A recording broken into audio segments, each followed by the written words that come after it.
Click on New Text. Begin typing or copy, paste a Word or text document into the window.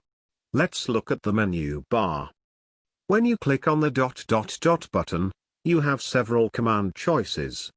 This includes various formats, bold, italics, positioning, and list choices. Only the positioning and the increase or decrease indentations are not listed in the expanded bar across the top. Next, we have undo and redo choices. The Format button has several choices. We have our choice of headers. Click on the header you wish to use. Remember that you should not skip a header level when you are writing. You may reuse a header level of 2 or lower as long as you do not jump over a level.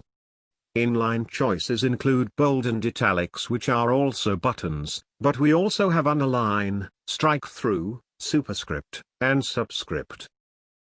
For blocks, you have choices of paragraph, block quote, and division.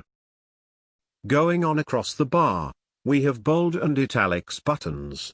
To use these buttons, we can click on the button and then type or highlight and click on the button for the effect. You can use the effects individually or together. For lists, you have the choices of an ordered list or numbered list and a bulleted list. The button with ABC and a check mark on it is the spell check option. When you click on it, misspelled words will be underlined in red. Click on the word for choices or retype the word.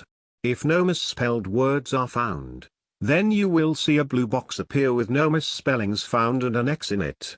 Click the X to remove the box. The next 2 buttons are used to decrease the font or increase the font of what is written. If we click the button with A- on it, the font decreases, and if we click the button with the A+ on it, then the font will increase. The next button has a gauge on it. This button allows you to change your reading speed. Click on the button and then move the marker to the speed you wish to use. The last button is the Reading Language button. Select the language you wish to have the information on the screen read to you. For instance, you can see that we have the written document in English, but I can choose to have it read to me with a Spanish accent. Let's listen. Two roads diverge in a wood and I took the one less vowels by, and that has made all the difference. Virgulilla Robert Frost.